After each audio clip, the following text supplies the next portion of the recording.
왜 사람들은 제피를 사는가? 월배당 10%의 놀라운 비밀. 안녕하세요. 많은 분들이 투자에 관심을 가지면서 배당이라는 단어를 자주 접하실 겁니다. 그런데 일반적인 배당주 ETF는 배당률이 3에서 5%, 제피 같은 커버드 콜 ETF는 무려 10%가 넘는다고 합니다. 정말 놀랍지 않나요? 대체 뭘 어떻게 하길래 이렇게 높은 배당을 줄 수 있을까요? 이거 뭔가 이상한 거 아니야? 혹시 위험한 거 아니야? 괜히 높은 수익률은 없다는데? 이런 의구심을 품고 계신 분들이 많을 겁니다. 하지만 걱정하지 마세요. 오늘 이 영상 하나로 커버드 콜의 모든 비밀을 파헤쳐 드릴 겁니다. 이 영상을 끝까지 보시면 여러분의 투자 포트폴리오에 10%라는 놀라운 배당을 어떻게 안전하게 담을 수 있을지 알게 되실 겁니다. 그러니까 잠시도 놓치지 마시고 바로 시작해 보겠습니다. 커버드 콜을 이해하기 위한 3단계 빌드업. 커버드 콜을 이해하려면 먼저 세 가지 개념을 차례대로 알아야 합니다. 복잡하게 생각할 필요는 없고 제가 아주 쉽게 설명해 드리겠습니다. 첫 번째는 바로 콜옵션입니다. 콜옵션은 나중에 정해진 가격으로 싸게 살 수 있는 권리라고 생각하시면 편합니다.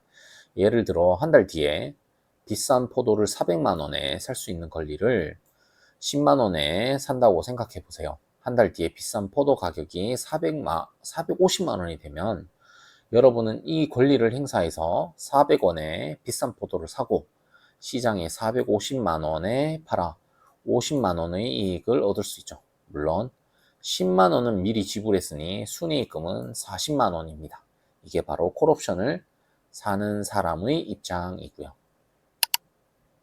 콜매도 개념 설명. 두 번째는 바로 콜매도입니다. 이건 아까의 반대 입장이라고 보시면 되는데요. 누군가에게 비싼 포도를 400만 원에 살 수 있는 권리 팔아주는 거죠. 왜 팔까요? 상대방이 지불한 10만 원, 즉 프리미엄을 받기 위해서입니다.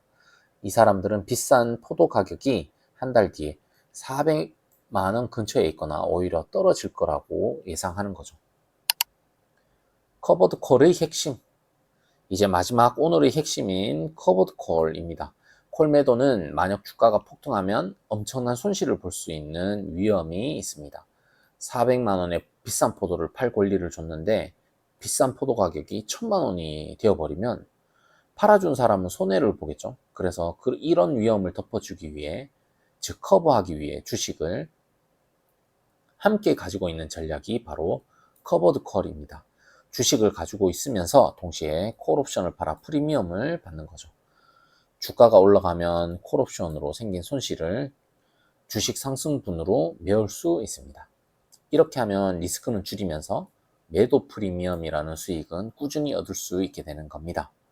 여러분이 사는 제피 같은 커버드 콜 ETF들이 바로 이 전략을 쓰는 거고요. 일반 배당주 그리고 커버드 콜 ETF.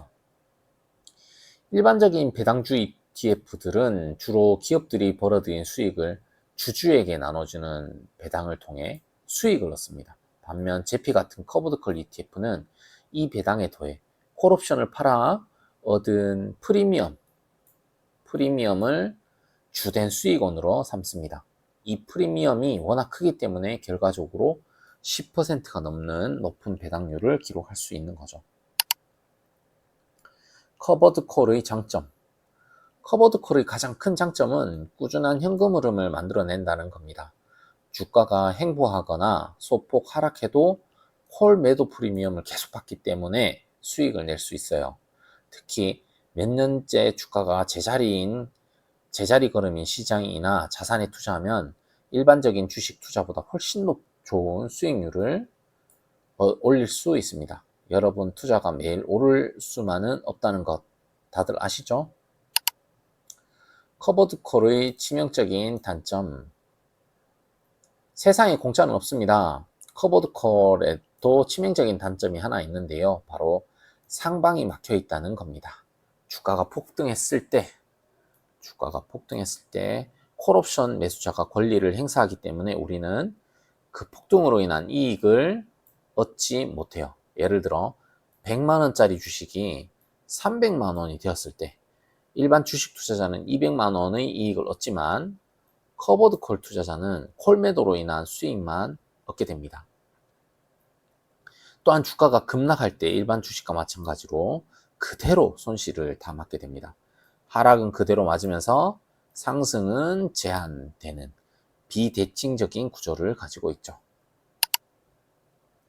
커버드 콜에 적합한 자산.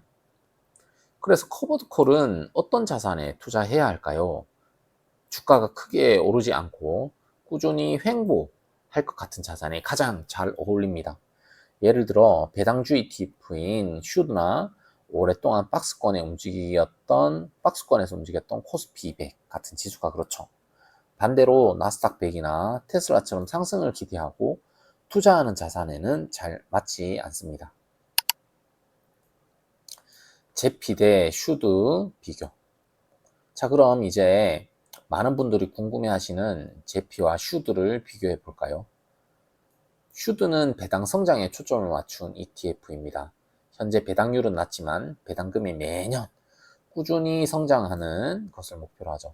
장기적으로 본다면 언젠가는 슈드의 배당금이 제피를 뛰어넘을 수 있습니다. 이건 마치 코카콜라를 사서 수십 년 동안 들고 가는 워렌 버핏의 투자 철학과 비슷해요. 반면 제피는 높은 즉시 배당을 추구합니다. 지금 당장 높은 배당을 추구하는 거죠. 당장 매달 10%가 넘는 배당금을 받아서 생활비로 쓰거나 재투자하고 싶다면 제피가 더 매력적인 선택이 될 수 있습니다. 투자 전략의 차이. 만약 여러분이 10년, 20년 이상 장기 투자를 목표로 한다면 배당 성장을 통해 자산 규모를 키워가는 슈드가 더 나은 선택일 수 있습니다.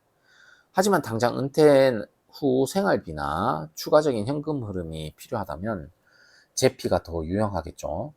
중요한 건 어떤 것이 더 좋고 나쁜 게 아니라 나의 투자 목표와 성향에 맞는 상품을 선택하는 겁니다.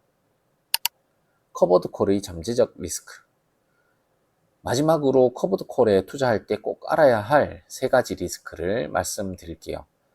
첫째는 안전하다는 착각은 금물입니다. 커버드라는 단어 때문에 안전하다고 생각하기 쉽지만 커버드 콜은 배당을 더 받는 장치일 뿐 하락장에서는 일반 주식과 마찬가지로 손실을 봅니다. 둘째, 장기적으로 불리할 수 있다는 점을 인지해야 합니다. 모든 자산은 우상향하는 경향이 있는데 커버드 콜은 상승을 제대로 누리지 못해 결국 기초 자산의 주가보다 뒤처질 수 있습니다. 셋째, 예측 불가능한 잠재적 리스크가 있습니다. 예를 들어 21년 원유 가격이 마이너스가 되는 초유의 사태가 발생했을 때 관련 ETF들이 상장 폐지되는 일이 있었죠. 극단적인 시장 상황에서는 ETF의 원리 역할을 제대로 못할 수도 있다는 점 항상 염두에 두셔야 합니다. 정리. 자, 이제 커버드 콜에 대해 완벽하게 이해되셨나요? 커버드 콜은 좋다, 나쁘다 로만 판단할 수 있는 상품이 아닙니다. 이처럼 장단점이 명확하기 때문에 여러분의 전체 포트폴리오의 모든 비중을 담기보다는 현금 흐름이라는 명확한 목적을 가지고 일부만 활용하는 것이 가장 현명한 방법입니다. 높은 배당률에 혹해 무작정 투자하기보다는 오늘 배운 커버드 콜의 원리를 잘 이해하고 여러분의 투자 목표에 맞게 현명하게 활용하시길 바랍니다. 우리 채널은 앞으로도 이렇게 어려운 금융 상품들을 쉽고 재밌게 풀어드릴 테니 오늘 영상이 도움이 되셨다면 구독과 좋아요 부탁드립니다. 다음 영상에서 또 만나고 감사합니다.